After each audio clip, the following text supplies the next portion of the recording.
Hello, संपूर्ण रामायण के भाग 22 में आपका स्वागत है। आज हम सुनेंगे कैकेयी का राजा दशरथ से वरदान मांगना। तो जब दशरथ जी कैकेयी के आगे राम की सौगंध खा लेते हैं तो फिर सुने क्या होता है।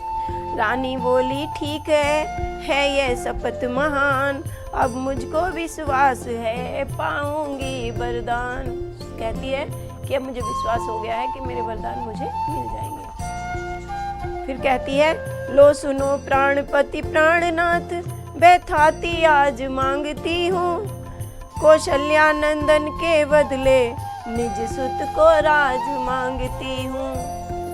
ऋण जो कि दूसरा है मेरा, सो सुन लो कंपित मत होना, क्षत्रिय नरेश कहलाते हो तो सत से विचलित मत होना। राजा जो राम हो रहा है वह राजा नहीं उदासी हो, कल से ही 14 वर्षों को तपसी बनकर वनवासी हो। जो राम राजा हो रहा है वह कल से ही तपसी बनकर साधु वेश में वन को जाए। प्राणेश प्यार सच्चा हो तो प्यारी के सम्मुख मुख खोलो, रणवीर अगर कहलाते हो तो बोलो ऐब मस्त बोलो। ऐब मस्त मतलब कहो कि तुम्हारा वचन पूर्ण होगा। ओह शब्द यह थे नहीं थे जहरीले बाण, कि आज इन्होंने नृपति के क्षण में व्याकुल प्राण।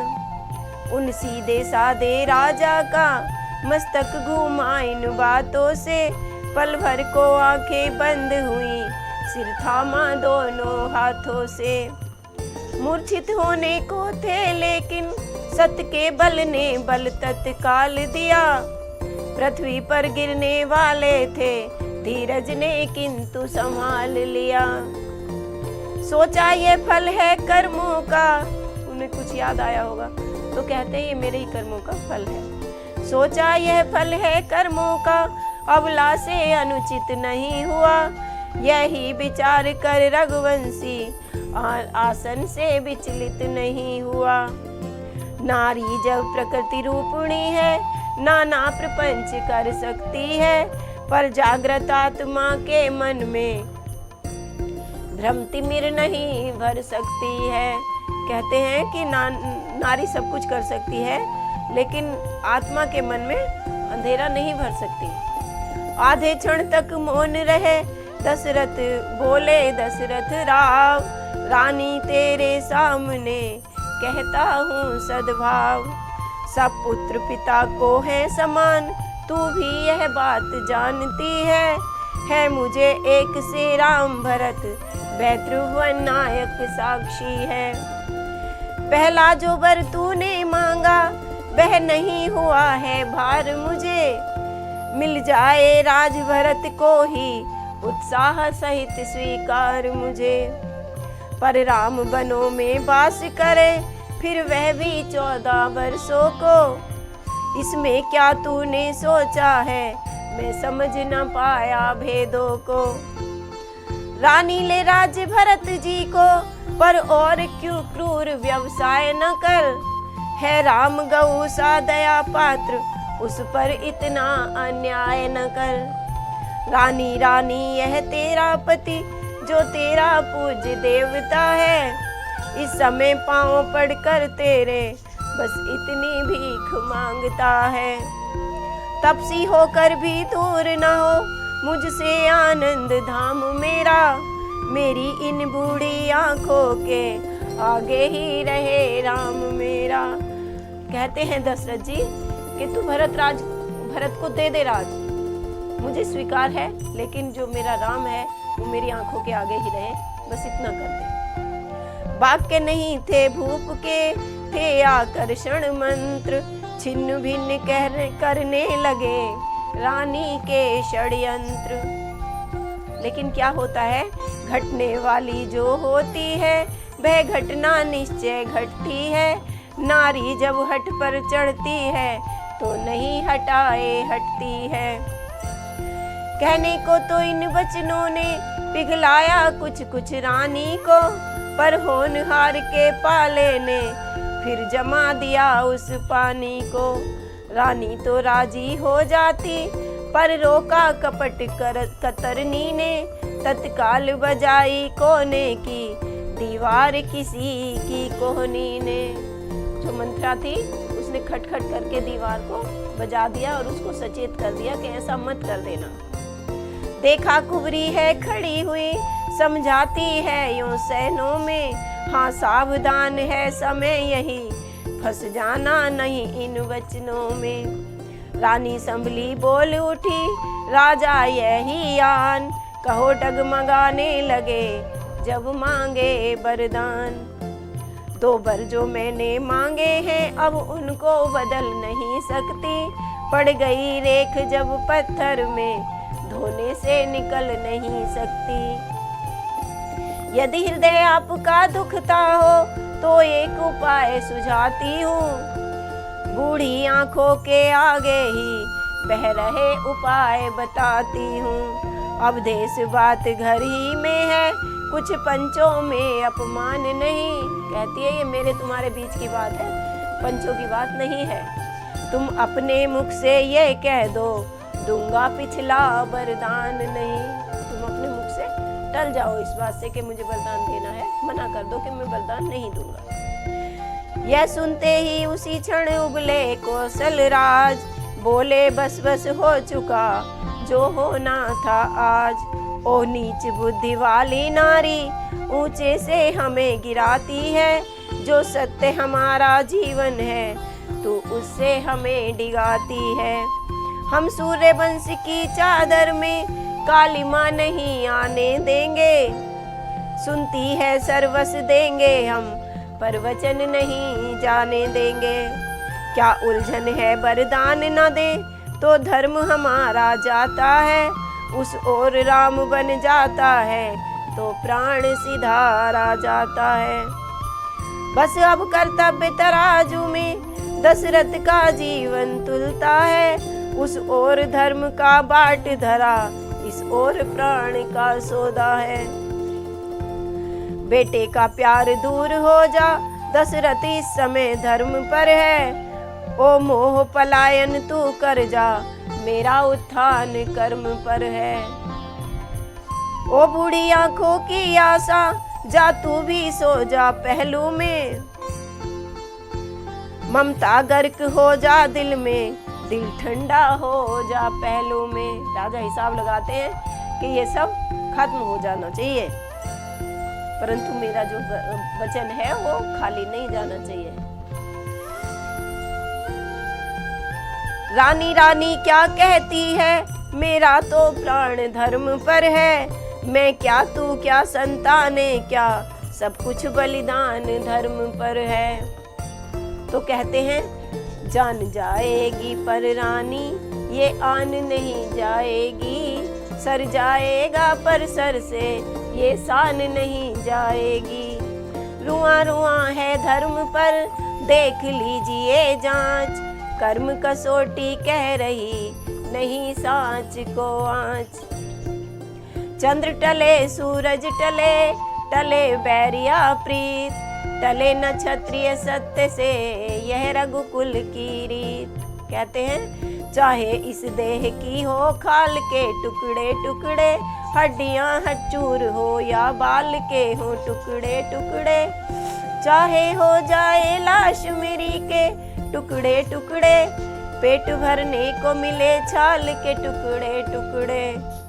चाहे कितना ही सताया करे संसार मुझे, सत्य से कभी डिग न जाऊं, सत्य से कभी डिग जाऊं तो है धिक्कार मुझे। सब जाएगा पर रानी यह बान नहीं जाएगी, जान जाएगी रानी पर आन नहीं जाएगी। तो कहते हैं ये सब कहते हैं तो रानी कहती है, रानी बोली सत्य का जब है यह आवेश, तो हाँ कहने के समय देरी क्यों अवदेश। सत्यवादी था नृप हरिश्चंद्र जिसने सत्य जान संकट में, फिर उनको उदाहरण देने लगी। जिसकी सच्चाई का चिराग जगमगा रहा है मरघट में। दूसरे राजा शिवी थे जो नहीं सोचते हैं अपना, रक्षा पर एक कबूतर की खुद मांस तोलते हैं अपना। तीसरे हुए श्रीयुत दधीची जो सुयस दान कर लेते हैं, जब आकर इंद्र मांगता है अपनी हड्डी दे देते हैं। मैं तुमसे हरिश्चंद्र जैसा मरघट का वास नहीं मांग रही, मैं तुमसे शिव दधीची जैसा हड्डी या मांस नहीं मांग रही। मैं मांग रही अपना कर्जा जो देना तुमको वाजिब है। तुम हरिश्चंद्र के कुल में हो तो दे दो यही मुनासिब है।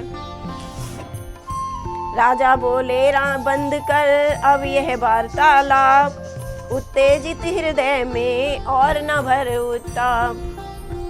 मेरा कुछ नहीं बिगड़ता है जो मुझको तू ललकार रही, रानी तू अपने पाँव में है आप कुल्हाड़ी मार रही। तू आज नहीं है आपे में, जिस दिन आपे में आएगी, उस दिन तू अपनी करनी पर सिर धुन धुन कर पछताएगी। अच्छा जो होना है होगा, उसकी न मुझे अब चिंता है। मेरा तो आज सत्य पर ही जो कुछ है आज न्योछावर है। रानी रानी आंचल पसार कर जाले और दान भी ले राज और वनवास भी ले, बर ले और प्राण भी ले। अब तो मेरे प्राण भी ले।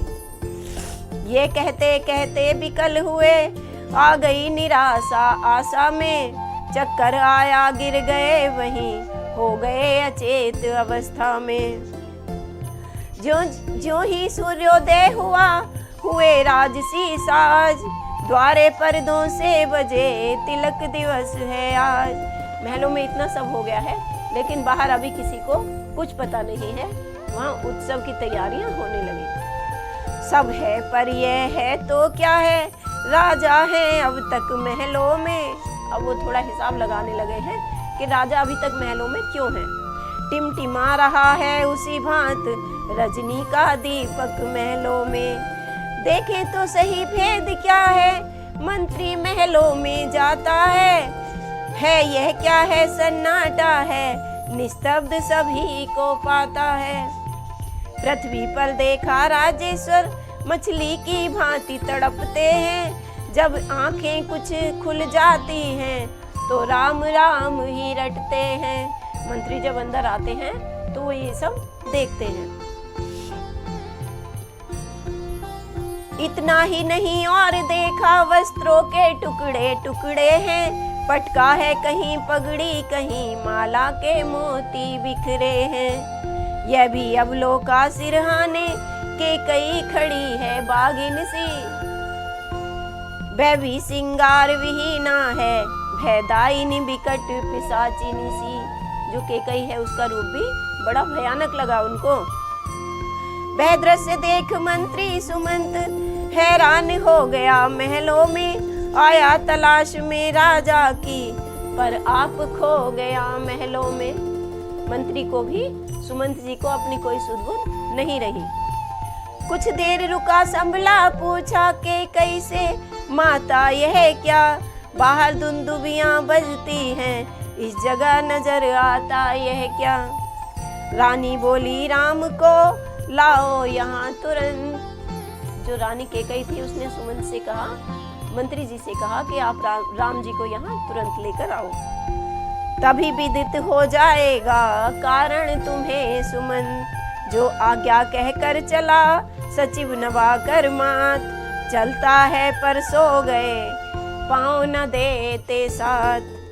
उदय हुआ था पुरी में सुख का पूर्ण प्रभात, महलों में थी अभी तक दुख की काली रात। मंत्री ने जाकर कहा शीघ्र उठे सुख कंद। जब मंत्री ने रामचंद्र जी को जाकर बताया तो जल्दी से उठते हैं और आए माँ के सामने रामचंद्र सानंद। और रामचंद्र जी माता के केकई के सामने आ जाते हैं। और इसी के साथ आज हम अपनी कथा को यहीं विराम देते हैं। और कल हम सुनेंगे कैकेयी का राजा रामचंद्र जी को महलों में बुलाकर वहां की सारी स्थिति को बताना, समझाना। रामायण के पिछले भाग देखने के लिए साहित्य संगम की संपूर्ण रामायण प्लेलिस्ट पर जाएं, वीडियो को लाइक करें, चैनल को सब्सक्राइब करें और हमारी वीडियो आपको कैसी लगती है कृपया कमेंट करके बताएं। जय श्री राम।